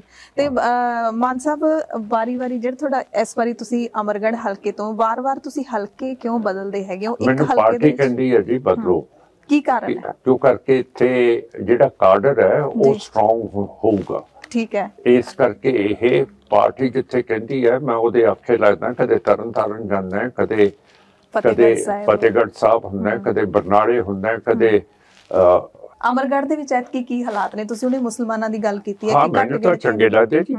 ਬਾਕੀ ਤੁਸੀਂ ਜਰਨਲਿਸਟ ਹੋ, ਤੁਸੀਂ ਦੇਖੋ ਵੇਖੋ, ਤੁਸੀਂ ਆਪਣੀ ਰਿਪੋਰਟ ਆਜ਼ਾਦੀ ਨਾਲ ਦਿਓ। ਤੇ ਸ਼ਾਹੀ ਇਮਾਮ ਨੇ ਵੀ ਤੁਹਾਨੂੰ ਸਪੋਰਟ ਕੀਤੀ ਹੈ, ਉਹਦੇ ਨਾਲ ਕਿੰਨਾ ਕੁ ਫਰਕ ਪੈਣਾ ਹੈ? ਇਹ ਤਾਂ ਤੁਸੀਂ ਦੱਸ ਸਕਦੇ ਹੋ ਜੀ। ਤੁਸੀਂ ਮੁਸਲਮਾਨਾਂ ਨੂੰ ਪੁੱਛੋ ਕਿੰਨਾ ਕੁ ਫਰਕ ਪਊਗਾ। ਹੁਣ ਮੈਂ ਤਾਂ ਵਾਵਾ ਹੀ ਕਹਿ ਸਕਦਾ ਜੀ। ਤੇ ਆਪਣਾ ਮਾਨ ਸਾਹਿਬ ਐਤਕੀ ਪੰਜਾਬ ਦੀਆਂ ਵੋਟਾਂ ਦੀ ਕੀ ਅਹਿਮੀਅਤ ਹੈ? ਕਿੰਨੀ ਕੁ ਅਹਿਮੀਅਤ ਤੁਸੀਂ ਮੰਨਦੇ ਹੋ? ਬਹੁਤ ਚਰਚਾ ਹੈ ਇਹਦੀ। ਅਹਿਮੀਅਤ ਇਹ ਹੈ ਕਿ ਇਹ ਸਾਡੇ ਉੱਤੇ ਹਕੂਮਤ ਹਿੰਦੂਤਵ ਦੀ ਰਾਜ ਪੂਰੀ ਤਰ੍ਹਾਂ ਕਰਨਾ ਚਾਹੁੰਦੀ ਹੈ। ਜਿਹੜਾ BSF ਦੀ ਜੂਰਿਸਡਿਕਸ਼ਨ ਵਧਾ ਕੇ 50 ਮੀਲ ਅੰਦਰ ਕਰਤੀ ਹੈ ਤੇ ਸਾਡੀਆਂ ਤਲਾਸ਼ੀਆਂ ਵੀ ਲੈ ਸਕਦੀ ਹੈ ਤੇ ਸਾਨੂੰ ਅਰੈਸਟ ਵੀ ਕਰ ਸਕਦੀ ਹੈ, ਗ੍ਰਿਫਤਾਰ ਕਰ ਸਕਦੀ ਹੈ। ਪਰ ਮੈਂ ਪੁੱਛਦਾ ਜੇ BSF ਨੂੰ ਇੰਨਾ ਤਾਕਤਵਰ ਕੀਤਾ ਹੈ, 5 ਜਨਵਰੀ ਨੂੰ ਮੋਦੀ ਸਾਹਿਬ ਫਿਰੋਜ਼ਪੁਰ ਆਏ ਸੀਗੇ ਤੇ ਉੱਥੇ ਤਾਂ BSF ਦੇ ਹੈੱਡਕੁਆਰਟਰਸ ਹੈ ਤੇ ਉਹਨਾਂ ਨੂੰ ਕਾਹਦਾ ਖਤਰਾ ਸੀ? ਖਤਰਾ ਤਾਂ ਕੋਈ ਹੋਇਆ ਨਹੀਂ, ਕਿਉਂ ਕਰਕੇ ਯੂਪੀ ਦੇ ਇਲੈਕਸ਼ਨ ਜਿੱਤਨੇ ਸੀਗੇ ਉਹਨਾਂ ਨੇ ਘੋਣਾ ਸੀਗਾ। ਪਰਸੋਂ ਇਹ ਹਿਮਾਚਲ ਪ੍ਰਦੇਸ਼ ਦਾ ਚੀਫ ਮਿਨਿਸਟਰ ਨੰਗਲ ਆਇਆ ਸੀ, ਉਹ ਕਹਿੰਦਾ ਕਿ ਜੀ ਮੋਦੀ ਸਾਹਿਬ ਕੋ ਬਹੁਤ ਖਤਰਾ ਥਾ। ਖਤਰਾ ਮੈਂ ਆਪ ਦੇਖ ਕੇ ਆਇਆ, ਕੋਈ ਖਤਰਾ ਨਹੀਂ ਸੀ, ਕੋਈ ਕੁਛ ਨਹੀਂ ਸੀਗਾ, ਕਿਸੇ ਦੀ ਪਲੈਨਿੰਗ ਨਹੀਂ ਸੀ। ਦੁਬਾਰਾ ਫੇਰ ਆ ਰਹੇ ਨੇ ਉਹ ਤਾਂ 3 ਦਿਨਾਂ ਵਾਸਤੇ ਹੁਣ, ਤੇ ਉਹ ਤਾਂ ਫਿਰ ਪੈਰੀਫੇਰੀ ਤੇ ਜਾ ਰਹੇ ਨਾ, ਬੋਰ ਜਾ ਰਹੇ ਆ, ਪਠਾਨਕੋਟ ਜਾ ਰਹੇ ਆ, ਜਿੱਥੇ ਸਿੱਖਾਂ ਦੀ ਪੋਪੂਲੇਸ਼ਨ ਇੰਨੀ ਨਹੀਂ ਹੈ। ਤੇ ਫਿਰ ਹੁਣ ਉਹਨਾਂ ਦੀ ਕੀ ਸਟ੍ਰੈਟਜੀ ਹੋ ਸਕਦੀ ਹੈ? ਉਦੋਂ ਤਾਂ ਉਹਨਾਂ ਨੇ ਕਿਹਾ ਕਿ ਮੈਨੂੰ ਖਤਰਾ ਸੀ, ਹੁਣ ਖਤਰਾ ਟਲ ਗਿਆ ਹੋਣਾ? ਹੁਣ ਕਿੱਥੇ ਟਲ ਗਿਆ? ਹੁਣ ਵੀ ਤਾਂ ਬਾਰਡਰ ਦੇ ਉੱਤੇ ਆ ਰਹੇ ਆ, ਕੀ ਪਤਾ ਕੀ ਕੁਛ ਹੋ ਜਾਏ ਉਹਦੇ ਨਾਲ। ਜੇ ਪਹਿਲਾਂ ਡਰ ਸੀਗਾ ਤੇ ਹੁਣ ਕੀ ਕੀਤਾ ਉਹਨਾਂ ਨੇ? ਕੋਈ ਕੰਮ ਕੀਤਾ ਜਿਹਦੇ ਨਾਲ ਮਿਟ ਜਾਊਗਾ ਜੀ, ਹੈਨਾ ਜੀ। ਤੇ ਇਹੋ ਜਿਹਾ ਜਿਹੜਾ ਉਹ ਬਿਆਨ ਦਿੱਤਾ ਸੀ ਤੇ ਹੁਣ ਆ ਰਹੇ ਨੇ ਨਾ, ਉਹਨਾਂ ਦੀ ਕੀ ਸਟ੍ਰੈਟਜੀ ਕੀ ਹੋ ਸਕਦੀ ਹੈ? ਫਾਇਦਾ ਕੀ ਹੋਊਗਾ ਉਹਨਾਂ ਨੂੰ ਪੋਲੀਟੀਕਲੀ? ਕੀ ਮੰਨਦੇ ਹੋ ਤੁਸੀਂ? ਇਹ ਤਾਂ ਬਾਦਲ ਨੂੰ ਫਾਇਦਾ ਹੋਊਗਾ, BJP ਨੂੰ ਫਾਇਦਾ ਹੋਊਗਾ, ਮਹਾਰਾਜੇ ਪਟਿਆਲੇ ਨੂੰ ਫਾਇਦਾ ਹੋਊਗਾ। ਜਿਹੜੇ ਲੋਕ ਹੁਣ BJP ਦੇ ਨਾਲ ਗਏ ਹੈ ਉਹਨਾਂ ਨੂੰ ਫਾਇਦਾ ਹੋਊਗਾ। ਤੇ ਹੁਣ ਤੁਸੀਂ ਦੱਸੋ ਕਿ ਅਕਾਲੀ ਦਲ ਦਾ ਤੁਸੀਂ ਕਿਹਾ, ਅਕਾਲੀ ਦਲ ਤੇ BJP ਦਾ ਹੁਣ ਵੀ ਤੁਹਾਨੂੰ ਲੱਗਦਾ ਅਲਾਇੰਸ ਹੈ? ਹਾਂ ਬਿਲਕੁਲ। ਹੋਰ ਤਦੇ ਤਾਂ ਰਾਮ ਰਹੀਮ ਸਰਸੇ ਵਾਲੇ ਸਾਧ ਨੂੰ ਪੈਰੋਲ ਦੇ ਉੱਤੇ ਛੱਡਿਆ ਗਿਆ ਕਿ ਇਹ ਕਿਉਂ ਕਰਕੇ ਜਿਹੜੇ ਨਾਟਾ ਸਾਹਿਬ ਹੈ BJP ਦੇ ਪ੍ਰਧਾਨ, ਉਹਨਾਂ ਨੇ press conference captain Amarinder Singh ਨਾਲ ਕੀਤੀ ਸੀ ਤੇ ਉਹਨਾਂ ਨੇ ਕਿਹਾ ਸੀਗਾ ਕਿ ਜੇ ਸਾਡੀ ਪਾਰਟੀ ਪਾਵਰ 'ਚ ਨਾ ਆਈ, ਇੱਥੇ ਸਾਨੂੰ ਖਤਰਾ ਹੈ ਕਿ ਇਹ ਪਾਕਿਸਤਾਨ ਦਾ ਪ੍ਰਭਾਵ ਬਹੁਤ ਆ ਜਾਊਗਾ ਜੀ। ਹੁਣ ਸਾਨੂੰ ਸਿੱਖਾਂ ਨੂੰ ਮਰੇ ਸਮਝਦੇ ਆ ਕਿ ਪਾਕਿਸਤਾਨ ਪਹਿਲਾਂ ਨਾ ਆਇਆ ਤੇ ਹੁਣ ਕਿਵੇਂ ਆ ਜਾਊਗਾ, ਹੈਨਾ ਜੀ। ਇਹੋ ਜਿਹੀਆਂ ਜਿਹੜੀਆਂ ਗੱਲਾਂ ਸਾਡੀ ਤਬੀਅਤ ਨੂੰ ਲੱਗਦੀਆਂ, ਸਾਡੇ ਦਿਲ ਦੇ ਉੱਤੇ ਸੱਟਾਂ ਮਾਰਦੇ ਆ। ਤੇ ਗੁਰੂ ਨਾਨਕ ਸਾਹਿਬ ਨੇ ਤਾਂ ਕਿਹਾ ਕਿ ਨਾ ਅਸੀਂ ਹਿੰਦੂ ਹੈ ਨਾ ਮੁਸਲਮਾਨ ਹੈ ਤੇ ਨਾ ਤਾਂ ਅਸੀਂ ਮੁਸਲਮਾਨਾਂ ਨੂੰ ਨੇੜੇ ਲੱਗਣ ਦਿੱਤਾ। ਤੇ ਜੇ ਸਾਡੀ ਪਾਰਟੀ ਜਿੱਤ ਗਈ, ਨਾ ਇਹਨਾਂ ਹਿੰਦੂਤਵਾਂ ਨੂੰ ਅੰਦਰ ਆਉਣ ਦੇਵਾਂਗੇ, ਫੇਰ ਕਿਵੇਂ ਲੱਗੂਗਾ ਨਾਟਾ ਸਾਹਿਬ ਨੂੰ?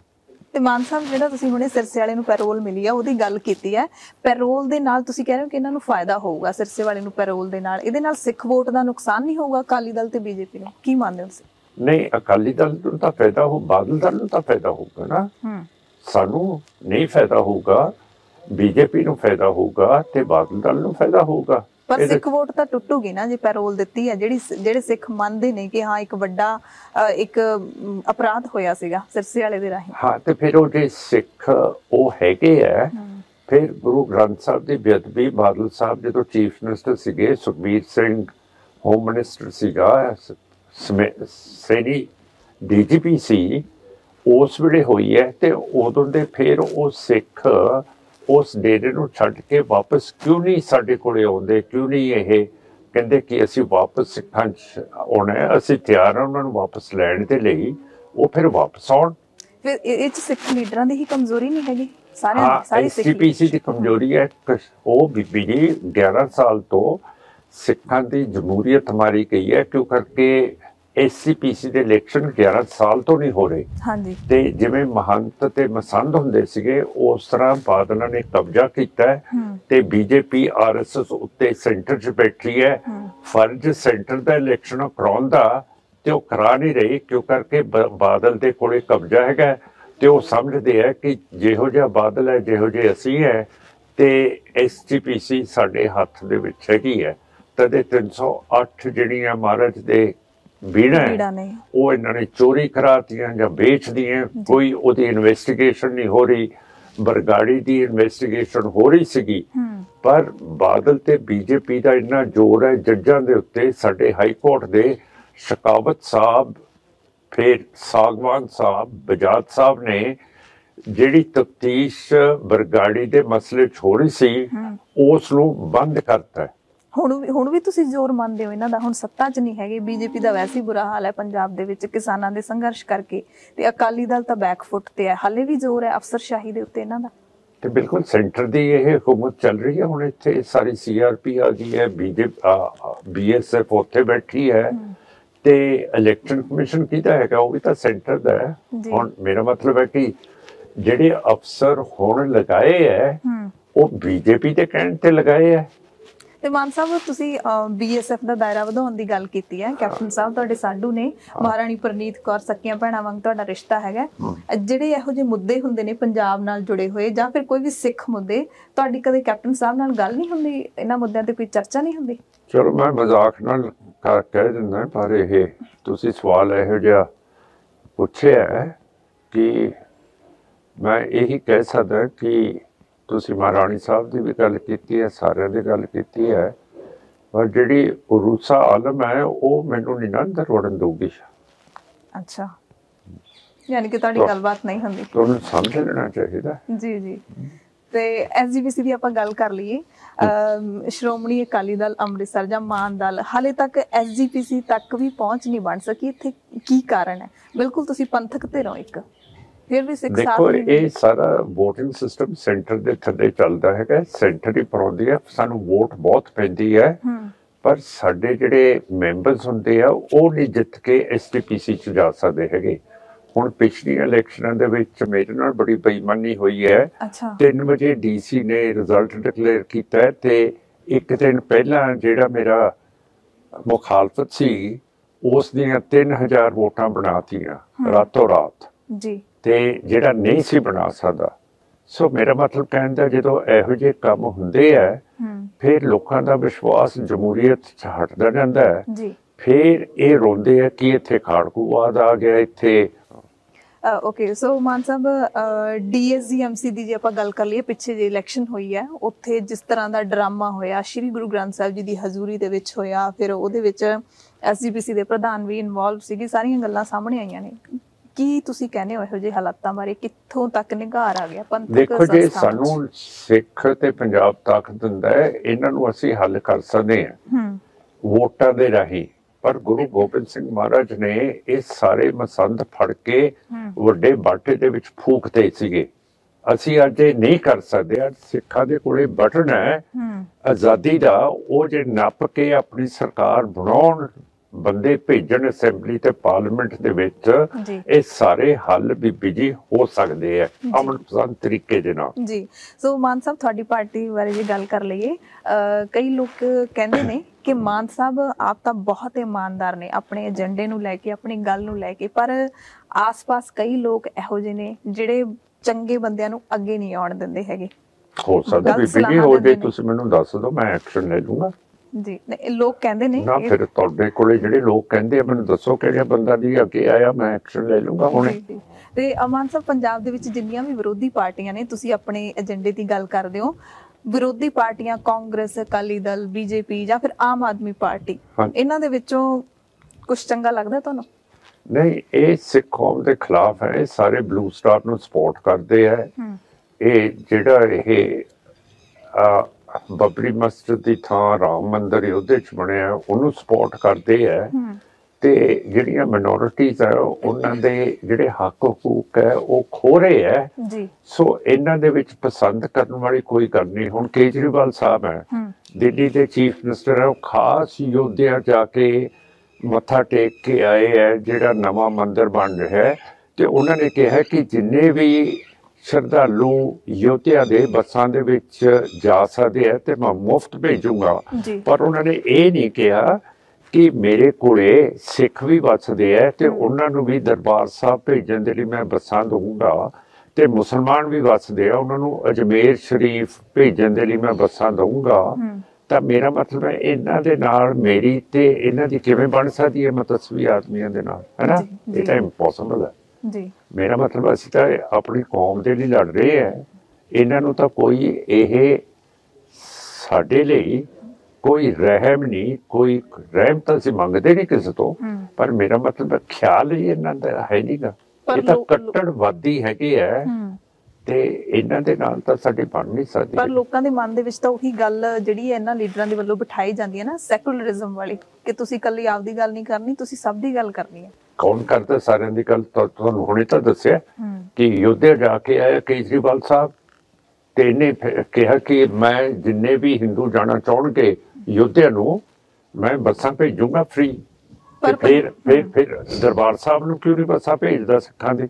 ਇਹਦੇ ਕੋਲੇ ਮੁਸਲਮਾਨ ਵੀ ਹੈਗੇ ਆ, ਮੁਸਲਮਾਨ ਅਜਮੇਰ ਸ਼ਰੀਫ ਦੇ ਲਈ ਬੱਸਾਂ ਭੇਜੇ। ਯਾਨੀ ਕਿ ਮਾਈਨੋਰਿਟੀਜ਼ ਦੇ ਨਾਲ ਜਿਹੜਾ ਹੈਗਾ ਦਿੱਲੀ ਦਾ ਇਹੋ ਜਿਹਾ ਹੀ ਰਿਸ਼ਤਾ ਹੈ ਤੁਹਾਡੇ ਮੁਤਾਬਿਕ? ਜਿਨ੍ਹਾਂ ਨੇ ਦਰਬਾਰ ਸਿੱਖ ਸਾਹਿਬ ਫੇਸ ਦੀ ਗੱਲ ਕਿਉਂ ਕਰਦੇ ਨੇ ਪੰਜਾਬ ਚ ਆ ਕੇ? ਪੰਜਾਬ ਚ ਆ ਕੇ ਫਿਰ ਸਾਰੀਆਂ ਪਾਰਟੀਆਂ ਸਿੱਖ ਫੇਸ ਦੀ ਗੱਲ ਕਿਉਂ ਕਰਦੀਆਂ ਨੇ? ਸਿੱਖ ਫੇਸ ਦੀਆਂ ਤੇ ਜੇ ਮੇਰਾ ਮਤਲਬ ਇਹਨਾਂ ਨੇ SGPC ਦਾ ਪ੍ਰਧਾਨ ਲਾਤਾ ਸੀਗਾ ਇੱਕ ਜੱਜ, ਉਹ ਹਿੰਦੂ ਸੀਗਾ। ਇਹ ਕਹਿੰਦੇ ਹਿੰਦੂ ਹੈ ਇਸ ਕਰਕੇ ਇਹਨੂੰ ਨਹੀਂ ਲੱਗਣਾ ਚਾਹੀਦਾ। ਮੈਂ ਕਿਹਾ ਉਹ ਤਾਂ ਜੱਜ ਹੈ, ਉਹਨੇ ਤਾਂ ਆਪਣਾ ਫੈਸਲਾ ਇਨਸਾਫ ਦੇਣਾ, ਹਿੰਦੂ ਹੋਵੇ ਈਸਾਈ ਹੋਵੇ ਮੁਸਲਮਾਨ, ਸਾਨੂੰ ਕੀ ਕਹਿੰਦਾ ਜੀ। ਪਰ ਇਹ ਜਿਹੜੇ ਬੰਦੇ ਨਾਲ ਚੱਲਦੇ ਆ ਹਿੰਦੂਤਵਾ ਦੇ, ਇਹਨਾਂ ਨੇ ਨਹੀਂ ਲੱਗਣ ਦਿੱਤਾ ਹਿੰਦੂ ਜੱਜ SGPC ਦਾ ਜੀ। ਸੋ ਇਹਨਾਂ ਦਾ ਜਿਹੜਾ ਅੰਦਰਲਾ ਮਨ ਹੈ ਨਾ, ਇਹ ਬਹੁਤ ਮਤਸਵੀ ਹੈਗਾ, ਪਰ ਇਹ ਓਪਰਚੂਨਿਸਟਸ ਨੇ, ਇਹ ਮੌਕਾ ਪ੍ਰਸਤ ਨੇ, ਜਿਹੜਾ BJP ਕਾਂਗਰਸ ਆਮ ਪਾਰਟੀ ਦੇ ਨਾਲ ਚੱਲਦੇ ਆ, ਕਿਉਂ ਕਰਕੇ ਪਾਵਰ ਜਿਹੜੀ ਅਸਲੀ ਹੈ ਉਹ ਦਿੱਲੀ ਦੇ ਵਿੱਚ ਹੈ, ਤੇ ਇਹਨਾਂ ਦੇ ਰਾਹੀਂ ਇਹਨਾਂ ਨੂੰ ਆ ਸਕਦੀ ਹੈ, ਟ੍ਰਾਂਸਲੇਟ ਹੋ ਸਕਦੀ ਹੈ ਜੀ। ਤਾਂ ਮਾਨ ਸਾਹਿਬ ਥੋੜਾ ਜਿਹਾ ਪਿੱਛੇ ਚਲੇ ਜਾਈਏ, ਸਰਕਾਰੀ ਅਹੁਦੇ ਨੂੰ ਲੱਤ ਮਾਰਨ ਦੀ ਕੀ ਮਜਬੂਰੀ ਸੀ ਤੁਹਾਡੀ? ਹਾਂ ਬੀਪੀ ਜੀ, ਉਹ ਤਾਂ ਮੇਰਾ ਮਤਲਬ ਹੈ ਕਿ ਹੁਣ ਮੇਰੇ ਪਰਿਵਾਰ ਨੂੰ ਸਾਡੀ ਹਿਸਟਰੀ ਜਾਂਦੀ ਹੈ 1775 ਤੱਕ, ਜਦੋਂ ਸਰਦਾਰ ਸੱਜਾ ਸਿੰਘ ਸਾਡੇ ਬਜ਼ੁਰਗ ਸੀਗੇ, ਉਹ ਮਹਾਰਾਜਾ ਰਣਜੀਤ ਸਿੰਘ ਦੇ ਬਾਪੂ ਜੀ ਦਾਦਾ ਜੀ ਚੜ੍ਹਤ ਸਿੰਘ ਦੇ ਨਾਲ ਚੱਲਦੇ ਸੀਗੇ। ਫਿਰ ਉਸ ਤੋਂ ਬਾਅਦ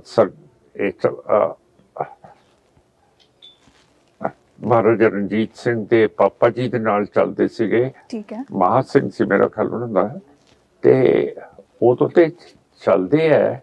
ਤੇ ਇੰਨਾ ਕੁਛ ਸਿੱਖ ਕੌਮ ਨੇ ਸਾਨੂੰ ਦਿੱਤਾ ਹੈ, ਤੇ ਜਦੋਂ ਸਿੱਖ ਕੌਮ ਤੇ ਵਿਪਤਾ ਪਈ ਹੈ, ਤੇ ਮੈਂ ਇੱਕ ਸੜੀ ਜੀ ਨੌਕਰੀ ਲੈ ਕੇ ਉਸ ਹਕੂਮਤ ਦੇ ਥੱਲੇ ਕੰਮ ਕਰਾਂ, ਜਿਹਨੇ ਸਾਡੇ ਦਰਬਾਰ ਸਾਹਿਬ ਦੇ ਉੱਤੇ ਹਮਲਾ ਕਰਕੇ ਸਾਡੇ ਗੁਰੂ ਗ੍ਰੰਥ ਸਾਹਿਬ ਤੇ ਅਕਾਲ ਤਖਤ ਸਾਹਿਬ ਤੇ ਸਾਡੇ ਸੰਤ ਜਰਨੈਲ ਸਿੰਘ ਸਾਰੇ ਮਾਰਤੇ, ਅਤੇ 36 ਹੋਰ ਗੁਰਦੁਆਰਿਆਂ ਦੇ ਉੱਤੇ ਇਹਨਾਂ ਨੇ ਹਮਲੇ ਕੀਤੇ ਜੀ। ਇਸ ਕਰਕੇ ਮੈਨੂੰ ਮਜਬੂਰਨ ਦੇਣਾ ਪਿਆ। हाँ, पर मैनू जो इंटेरोगेट करते थे, कहते थे कि हम आपको वापस भेज सकते हैं अगर आप कहो कि वो जो इस्तीफा दिया है ना, वो जज्बाती में होके दिया है। मैं क्या यार 6 तरीक नूं तां जून नूं ब्लू स्टार कर दिओ तुसीं, मैं 17 नूं इस्तीफा दिंदा, ਤੇ ਉਹ ਗੈਪ ਜਜ਼ਬਾਤ ਦੇ ਵਿੱਚ ਤੁਸੀਂ ਕਿਵੇਂ ਫਿਲ ਕਰੋਗੇ ਜੇ ਮੈਨੂੰ ਵਾਪਸ ਕਰੋਗੇ? ਤੇ ਮੈਂ ਤਾਂ ਸੋਚ ਸਮਝ ਕੇ ਦਿੱਤਾ ਹੈਗਾ, 7-8 ਦਿਨ ਅਡੀਕ ਕੇ ਸੋਚ ਕੇ ਸਬਰ ਦੇ ਨਾਲ ਮਹਾਰਾਜ ਦਾ ਹੁਕਮ ਲੈ ਕੇ ਮੈਂ ਅਸਤੀਫਾ ਦਿੱਤਾ। ਜੋ ਨਰ ਦੁੱਖ ਮੈਂ ਦੁੱਖਣੀ, ਉਹ ਮੈਨੂੰ ਹੁਕਮ ਆਇਆ ਸੀ ਮਹਾਰਾਜ ਦਾ 9ਵੇਂ ਪਾਤਸ਼ਾਹ ਦਾ ਹੁਕਮ ਲੈ ਕੇ ਮੈਂ ਕੀਤਾ, ਸੋਚ ਕੇ ਸਮਝ ਕੇ, ਜਜ਼ਬਾਤੀ ਹੋ ਕੇ ਥੋੜੀ ਕੀਤਾ ਹੈ ਜੀ। ਤੇ ਮਾਨ ਸਾਹਿਬ, ਜਿਹੜਾ ਭਾਗਲਪੁਰ ਜੇਲ੍ਹ ਦਾ ਸਫ਼ਰ ਸੀਗਾ, ਉੱਥੇ ਤਸ਼ੱਦਦ ਕਾਫੀ ਹੋਇਆ ਸੁਣਿਆ, ਬਹੁਤ ਸਾਰੇ ਲੋਕਾਂ ਨੂੰ ਨਹੀਂ ਪਤਾ ਹੋਣਾ, ਉਹ ਥੋੜੀ ਜੀ ਗੱਲ ਸਾਂਝੀ ਕਰਨਾ ਚਾਹੋਗੇ? ਹਾਂਜੀ, ਮੈਨੂੰ ਨਾ ਇਹ ਪਹਿਲਾਂ ਤਾਂ ਇੱਕ ਜੇਲ੍ਹ ਦੇ ਕਮਰੇ 'ਚ ਰੱਖਿਆ, ਅੱਛਾ, ਫਿਰ ਜਿਹੜੀ ਫਾਂਸੀ ਚੌਕੀਆਂ ਹੁੰਦੀਆਂ ਉੱਥੇ ਲੈ ਗਏ, ਉੱਥੇ ਉੱਤੇ ਲਿਖਿਆ ਸੀਗਾ ਇਹ ਮੈਡਮੈਨ ਸੇਲ, ਉਹਦੇ 'ਚ ਮੈਨੂੰ ਦੇਤਾ। ਅੱਛਾ। ਤੇ ਉੱਥੇ ਮੈਂ ਬਹੁਤ ਔਖਾ ਹੋਇਆ, ਕਿਉਂ ਕਰਕੇ ਉੱਥੇ ਜੇ ਬੰਦੇ ਨੇ ਜੰਗਲ ਪਾਣੀ ਵੀ ਜਾਣਾ ਸੀਗਾ, ਉੱਥੇ ਇੱਕ ਗਮਲਾ ਰੱਖਿਆ ਹੋਇਆ ਸੀ ਮਿੱਟੀ ਦਾ, ਉਹਦੇ ਵਿੱਚ ਹੀ ਕਰੀਦਾ ਸੀਗਾ।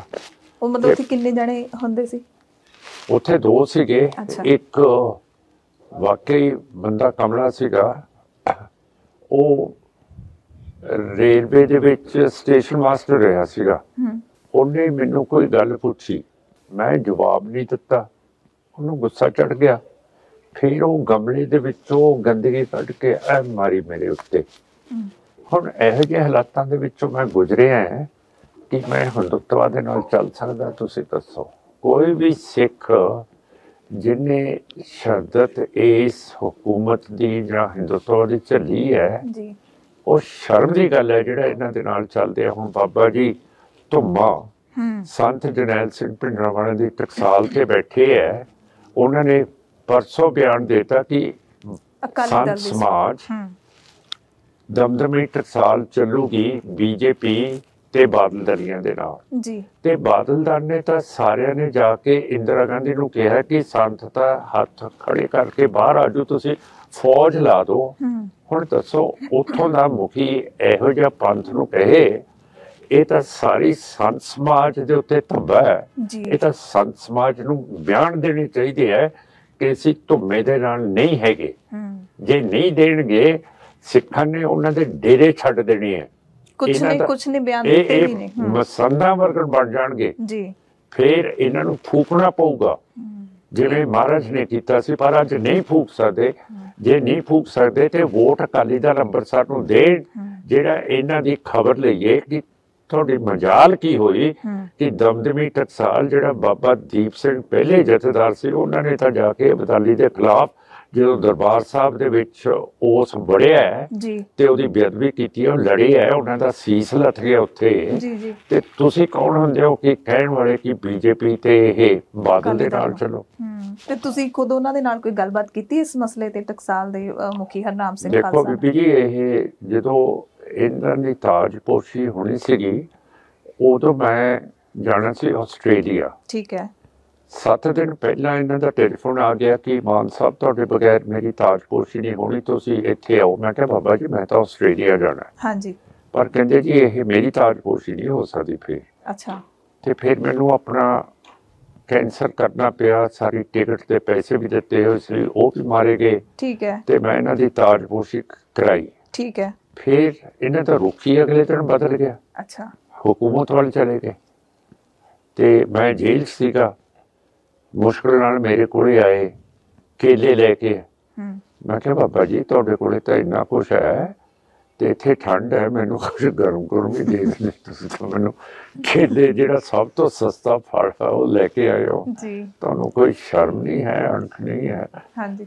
ਸੋ ਇਹੋ ਜਿਹੇ ਲੋਕ ਹੈਗੇ ਆ ਜੀ। ਹੁਣ ਫਿਰ ਤੁਸੀਂ ਕਹਿੰਦੇ ਹੋ ਕਿ ਮੈਨੂੰ ਵੋਟਾਂ ਨਹੀਂ ਪੈਂਦੀਆਂ। ਹੁਣ ਕਿਵੇਂ ਵੋਟ ਪੈ ਸਕਦੀ ਹੈ ਜਦੋਂ ਦਮਦਮੀ ਟਕਸਾਲ ਦੇ ਮੁਖੀ SGPC ਦੇ ਇਲੈਕਸ਼ਨ ਮੇਰੇ ਲੜਕੇ ਦੇ ਖਿਲਾਫ ਪ੍ਰਚਾਰ ਕਰਨ ਆਏ ਹੈ, ਧਿਆਨ ਸਿੰਘ ਮੰਡ ਜਥੇਦਾਰ ਦੇ ਖਿਲਾਫ ਪ੍ਰਚਾਰ ਕਰਨ ਆਏ ਹੈ, ਤੇ ਤੁਸੀਂ ਕਹਿੰਦੇ ਤੁਹਾਨੂੰ ਵੋਟਾਂ ਕਿਉਂ ਨਹੀਂ ਪੈਂਦੀਆਂ? ਹੁਣ ਕਿਹੜਾ ਵੋਟ ਪਾ ਦੂਗਾ ਜਦੋਂ ਇਹ ਸਾਧ ਕਬਜ਼ੇ ਕਰਕੇ ਬੈਠੇ SGPC ਦੇ ਉੱਤੇ, ਸਾਡੀਆਂ ਸੰਸਥਾਵਾਂ ਦੇ ਉੱਤੇ, ਤੇ ਚੱਲਦੇ ਆ ਹਕੂਮਤ ਦੇ ਨਾਲ, ਦਿੱਲੀ ਦੇ ਨਾਲ।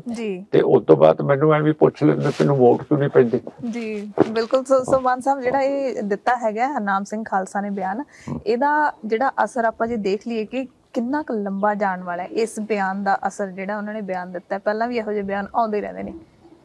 ਟਕਸਾਲ ਦੇ ਲਈ ਇਹ ਕਿੰਨਾ ਕੁ ਮਾਰੂ ਹੈ? ਇਹ ਤਾਂ ਜਿਵੇਂ ਵਾਸੀ ਸਾਹਿਬ ਦੇ ਉੱਤੇ ਗੋਲੀ ਚਲਾਤੀ ਯੂਪੀ ਦੇ ਵਿੱਚ, ਜਿਹੜੇ ਮੁਸਲਿਮ ਲੀਡਰ ਸੀਗੇ, ਤੇ ਸੈਂਟਰ ਹੋਮ ਮਿਨਿਸਟਰ ਨੇ ਕਿਹਾ ਤੁਹਾਨੂੰ ਜ਼ੈਡ ਸਿਕਿਉਰਿਟੀ ਦਿੰਨੀ ਹੈ ਜੀ। ਤੇ ਉਹ ਬੰਦੇ ਦਾ ਪੁੱਤ ਸੀਗਾ, ਉਹ ਕਹਿੰਦਾ ਮੈਂ ਤੁਹਾਡੀ ਸਿਕਿਉਰਿਟੀ ਨਹੀਂ ਦਿੰਦਾ। ਤੇ ਇਹ ਤਾਂ ਬਾਬਾ ਜੀ ਨੂੰ ਜ਼ੈਡ ਸਿਕਿਉਰਿਟੀ ਫਟਾਫਟ ਦੇ ਦੇਣੀ ਚਾਹੀਦੀ ਹੈ ਸਰਕਾਰ ਨੂੰ। ਤੇ ਮਾਨ ਸਾਹਿਬ, ਜਿਹੜੇ ਤੁਸੀਂ ਕੌਮੀ ਘਰ ਦੀ ਗੱਲ ਕਰਦੇ ਹੋ, ਇੰਟਰਨੈਸ਼ਨਲ ਲੈਵਲ ਤੇ ਕਿਹੋ ਜਿਹੇ ਹਾਲਾਤ ਬਣ ਰਹੇ ਨੇ? ਤੁਹਾਨੂੰ ਕੀ ਆਸ ਹੈ? ਕਦੋਂ ਤੱਕ ਤੁਸੀਂ ਆਪਣੇ ਇਸ ਮਨਸੂਬੇ ਦੇ ਵਿੱਚ ਕਾਮਯਾਬ ਹੋਣਾ? ਇਹ ਤਾਂ ਬੀਬੀ ਜੀ ਆਪਾਂ ਕਹਿ ਨਹੀਂ ਸਕਦੇ। ਜਿਨ੍ਹਾਂ ਨੂੰ ਵੀ ਇਹ ਪੁੱਛਿਆ ਗਿਆ ਸੀ ਸਵਾਲ ਕਿ ਤੁਹਾਡਾ ਪਾਕਿਸਤਾਨ ਬਣੂਗਾ, ਉਹ ਕਹਿੰਦਾ ਤੁਸੀਂ 14ਵੀਂ ਦਾ ਚੰਦ ਦੇਖਿਆ? ਉਹ ਦੂਜਾ ਕਹਿੰਦਾ ਹਾਂਜੀ ਦੇਖਿਆ। ਕਹਿੰਦਾ ਜਿਵੇਂ ਜਿਵੇਂ ਵੱਡਾ ਹੋਈ ਜਾਊਗਾ ਉਦੋਂ ਉਸੇ ਤਰ੍ਹਾਂ ਮੇਰਾ ਪਾਕਿਸਤਾਨ ਬਣ ਜਾਊਗਾ। ਕਿਹੋ ਜਿਹਾ ਹੋਊਗਾ ਤੁਹਾਡਾ ਖਾਲਿਸਤਾਨ? ਵਧੀਆ ਬਫਰ ਸਟੇਟ ਹੋਊਗੀ ਬਿਟਵੀਨ ਇਸਲਾਮਿਕ ਪਾਕਿਸਤਾਨ ਜਿਹਦੇ ਕੋਲੇ ਨਿਊਕਲੀਅਰ ਵੈਪਨਸ ਹੈ, ਹਿੰਦੂ ਇੰਡੀਆ ਜਿਹਦੇ ਕੋਲੇ ਨਿਊਕਲੀਅਰ ਵੈਪਨਸ ਹੈ, ਕਮਿਊਨਿਸਟ ਚਾਈਨਾ ਜਿਹਦੇ ਕੋਲੇ ਨਿਊਕਲੀਅਰ ਵੈਪਨਸ ਹੈ, ਤੇ ਆਪਣੀ ਇਹ ਬਿਲਕੁਲ ਜਿਵੇਂ ਬਰਤਾਨੀਆ ਦੀ ਸਟੇਟ ਹੈਗੀ ਹੈ ਸੈਕੂਲਰ, ਪਰ ਮਜ਼ਹਬ ਦੇ ਤੌਰ ਦੇ ਉੱਤੇ ਸਿਰਫ ਉਹ Queen he had of state ਬਣ ਸਕਦੀ ਹੈ। ਸਾਡਾ ਮਹਾਰਾਜਾ ਰਣਜੀਤ ਸਿੰਘ ਦਾ ਪ੍ਰਾਈਮ ਮਿਨਿਸਟਰ ਹਿੰਦੂ ਸੀਗਾ, ਫੋਰਨ ਮਿਨਿਸਟਰ ਮੁਸਲਮਾਨ ਸੀਗਾ, ਟ੍ਰੇਜਰੀ ਦਾ ਫਾਈਨੈਂਸ ਮਿਨਿਸਟਰ ਵੀ ਹਿੰਦੂ ਸੀਗਾ, ਤੇ ਉਹ ਤਾਂ ਸਾਰਿਆਂ ਦੀ ਇੱਕ ਹੋਊਗੀ। ਪਰ ਇੱਕ ਚੀਜ਼ ਹੈ ਕਿ ਸਾਡੀ ਸਿੱਖ ਸਿਵਲਾਈਜੇਸ਼ਨ ਤੇ ਪੰਜਾਬੀ ਸਿਵਲਾਈਜੇਸ਼ਨ ਬਚ ਜੂਗੀ, ਕਿਉਂ ਕਰਕੇ ਇਹਨਾਂ ਤਿੰਨਾਂ ਤਾਕਤਾਂ ਦਾ ਤਾਂ ਇੱਕ ਕੁੱਤੇ ਦਾ ਵੈਰ ਹੈ। ਕਦੇ ਵੀ ਜੇ ਨਿਊਕਲੀਅਰ ਇੱਥੇ ਜੰਗ ਹੋ ਗਿਆ, ਸਾਡੀ ਤਾਂ ਹੱਡੀ ਵੀ ਨਹੀਂ ਲੱਭਣੀ, ਨਾ ਤੁਹਾਡੀ ਲੱਭਣੀ ਹੈ, ਨਾ ਕਿਸੇ ਹਿੰਦੂ ਦੀ, ਨਾ ਮੁਸਲਮਾਨ ਦੀ। ਇਹ ਤਾਂ ਤਬਾਹ ਹੋ ਜਾਊਗਾ। ਪਰ ਜਿਹੜਾ ਬਫਰ ਸਟੇਟ ਬਣੂਗਾ ਸਿੱਖ, ਉਹ ਪੀਸਫੁਲ ਰਹੂਗਾ ਤੇ ਤਿੰਨੇ ਤਾਕਤਾਂ ਨੂੰ ਆਪਣੇ ਦਾਇਰੇ 'ਚ ਰੱਖੂਗਾ, ਤੇ ਜਿੱਥੇ ਇਹਨਾਂ ਨੇ ਜੰਗ ਕਰਨਾ ਉਹ ਆਜ਼ਾਦ ਹੋਊਗਾ ਸਿੱਖਾਂ। ਜੀ ਸੋ ਮਾਨ ਸਾਹਿਬ, ਆਪਾਂ ਹੁਣ ਇੰਟਰਵਿਊ ਦੀ ਸਮਾਪਤੀ ਵੱਲ ਵਧਦੇ ਹਾਂ। ਪੰਜਾਬ ਦੇ ਵਿੱਚ ਜਿਹੜੀਆਂ ਜਿੰਨੇ ਵੀ ਸੀਐਮ ਚਿਹਰੇ ਐਲਾਨੇ ਗਏ ਨੇ, ਉਹਨਾਂ ਦੇ ਵਿੱਚੋਂ ਕਿਹੜਾ ਤੁਹਾਨੂੰ ਲਾਇਕ ਲੱਗਦਾ? ਭਗਵੰਤ ਮਾਨ, ਬਲਵੀਰ ਸਿੰਘ ਰਾਜੇਵਾਲ, ਚਰਨਜੀਤ ਸਿੰਘ ਚੰਨੀ, ਸੁਖਬੀਰ ਸਿੰਘ ਬਾਦਲ, ਸਿਮਰਨਜੀਤ ਸਿੰਘ ਮਾਨ? ਮੈਂ ਤਾਂ ਰੇਸ 'ਚ ਹੈ ਨਹੀਂ ਜੀ, ਇਹ ਤਾਂ ਬਾਕੀਆਂ ਦਾ। ਇਹਨਾਂ ਚਾਰਾਂ ਦੇ ਵਿੱਚੋਂ ਕਾਬਿਲ ਕਿਹੜਾ ਲੱਗਦਾ ਤੁਹਾਨੂੰ ਸੀਐਮ ਦੇ ਅੱਜ ਦੇ ਹਾਲਾਤਾਂ ਦੇ ਮੁਤਾਬਿਕ? ਤੁਹਾਡਾ ਮਤਲਬ ਹੈ ਗੱਜਾਂ ਦੇ ਵਿੱਚੋਂ ਦੇਖੀਏ ਘੋੜਾ ਕਿਹੜਾ? ਹਾਂਜੀ, ਇਹ ਤੁਸੀਂ ਕਿਹਾ, ਮੈਂ ਨਹੀਂ ਕਦੇ ਕਿਹਾ। ਇਹ ਤਾਂ ਮੈਨੂੰ ਪਛਾਣ ਤਾਂ ਹੈ, ਪੁਲਿਸ 'ਚ ਰਿਹਾ ਘੋੜੇ ਕਿਹੋ ਜਿਹੇ ਹੁੰਦੇ ਆ, ਗਧੇ ਹੁੰਦੇ ਆ। ਪਰ ਜਦੋਂ ਮੈਂ MP ਸੀ ਨਾ ਤਰਨਤਾਰਨ ਦਾ, ਮੈਂ ਇੱਕ ਖਾਸ ਚੀਜ਼ ਦੇਖੀ ਕਿ ਗਧੇ ਦਾ ਦਿਮਾਗ ਏਡਾ ਤੇਜ਼ ਹੁੰਦਾ, ਤੇ ਆਪਾਂ ਉਹਨੂੰ ਕਹਿੰਦੇ ਆ ਕਿ ਇਹ ਗਧੇ ਵਰਗਾ ਤੇਰਾ ਦਿਮਾਗ ਹੈ। ਹੁਣ ਮੈਂ ਦੇਖਿਆ ਉੱਥੇ ਘਰਾਂ ਘਰਾਂ 'ਚ ਉਸ ਵੇਲੇ ਨਾ ਖੋਤੇ ਸੀਗੇ, ਪੱਠੇ ਵੀ ਉਹਦੇ ਤੇ ਆਉਂਦੇ ਸੀ, ਇੱਟਾਂ ਵੀ ਜਾਂਦੀਆਂ ਸੀ, ਗਰੀਬਾਂ ਕੋਲੇ ਵੀ ਖੋਤੇ ਸੀਗੇ, ਕਿਸਾਨਾਂ ਕੋਲੇ, ਜ਼ਿਮੀਂਦਾਰਾਂ ਕੋਲੇ, ਸਾਰਿਆਂ ਕੋਲੇ ਖੋਤੇ ਸੀਗੇ। ਹਾਂ, ਤੇ ਖੋਤੇ ਦੀ ਖੂਬੀ ਇਹ ਹੈ ਕਿ ਜਿਹੜੀ ਵੱਟ ਤੋਂ ਉਹ ਟੇਢਾ ਹੋ ਜੇ ਜਾਂ ਉਹਦਾ ਪੈਰ ਉਸ ਵੱਟ ਤੋਂ ਥੱਲੇ ਡਿੱਗ ਜੇ ਨਾ, ਫਿਰ ਉਹਦੀਆਂ ਅੱਖਾਂ ਵੀ ਬੰਨ ਲਓ, ਉਸ ਵੱਟ ਤੇ ਨਹੀਂ ਜਾਊਗਾ। ਅੱਛਾ, ਹਾਂ। ਤੇ ਸਾਡਾ ਸਿੱਖ ਕੌਮ ਦਾ ਦਿਮਾਗ ਜੇ ਉਹੋ ਜਿਹਾ ਹੋ ਜੇ ਨਾ, ਤਾਂ ਵੀ ਆਪਾਂ ਜੇਤੂ ਹੋ ਜਾਵਾਂਗੇ। ਜੀ, ਸੋ ਆਖਰੀ ਮਾਨ ਸਾਹਿਬ 1 ਮਿੰਟ ਹੈ ਤੁਹਾਡੇ ਕੋਲ, ਤੁਸੀਂ ਕੀ ਕਹਿਣਾ ਚਾਹੁੰਦੇ ਹੋ ਪੰਜਾਬ ਦੇ ਵੋਟਰਾਂ ਨੂੰ ਖਾਲਸ TV ਰਾਹੀਂ? ਮੈਂ ਤਾਂ ਨਹੀਂ ਇਹਨਾਂ ਨੂੰ ਕਹਿੰਦਾ ਜੀ ਆਪਣੀ ਮੱਤ ਦਾ ਇਸਤੇਮਾਲ ਕਰਨ, ਇਹ ਫ੍ਰੀ ਡੈਮੋਕ੍ਰੇਸੀ ਹੈ। ਤੇ ਜੇ ਤੁਹਾਨੂੰ ਅੱਗੇ ਦਿਖਦਾ ਕਿ ਖੱਡਾ ਹੈਗਾ, ਉਹਦੇ 'ਚ ਛਾਲ ਨਾ ਮਾਰਿਓ, ਇੰਨਾ ਕੁ ਤਾਂ ਕਰ ਸਕਦੇ ਆ ਨਾ। ਜੀ, ਮੇਰਾ ਖਿਆਲ ਇੰਨੀ ਬੁੱਧੀ ਆਪਾਂ ਨੂੰ ਦਿੱਤੀ ਹੋਈ ਹੈ। ਜੀ, ਬਹੁਤ ਬਹੁਤ ਧੰਨਵਾਦ ਮਾਨ ਸਾਹਿਬ। ਨਾਲੇ ਫਿਰ ਖੋਤੇ ਦੀ ਤੁਹਾਨੂੰ ਦੱਸਦੀ ਹੈ ਕਿ ਉਹਦੇ 'ਚ ਕਿੰਨੀ ਬੁੱਧੀ ਹੁੰਦੀ ਹੈ। ਜੀ ਜੀ, ਬਹੁਤ ਬਹੁਤ ਧੰਨਵਾਦ ਮਾਨ ਸਾਹਿਬ ਸਾਡੇ ਨਾਲ ਗੱਲਬਾਤ ਕਰਨ ਲਈ। ਵਾਹਿਗੁਰੂ ਜੀ ਕਾ ਖਾਲਸਾ, ਵਾਹਿਗੁਰੂ ਜੀ ਕੀ ਫਤਿਹ। ਸੋ ਸਿਮਰਨਜੀਤ ਸਿੰਘ ਮਾਨ ਕਹਿੰਦੇ ਨੇ ਮੱਤ ਦਾ ਤੁਸੀਂ ਵਰਤੋਂ ਕਰਨਾ, ਕਿਉਂਕਿ ਮੱਤ ਦਾ ਹੀ ਦਾਨ ਹੁੰਦਾ, ਆਪਣੀ ਬੁੱਧੀ ਦਾ ਤੁਸੀਂ ਦਾਨ ਕਰਨਾ। ਉਹ ਹੁਣ ਪੰਜਾਬੀਆਂ ਦੇ ਸਿਰ ਤੇ ਹੈ। ਵੀਡੀਓ ਜਰਨਲਿਸਟ ਹਰਵਿੰਦਰ ਸਿੰਘ ਦੇ ਨਾਲ ਹਰਸ਼ਰਨ ਕੌਰ ਦਾ ਖਾਲਸ TV ਲਈ ਖਾਸ ਰਿਪੋਰਟ। ਮਿਹਰਬਾਨੀ।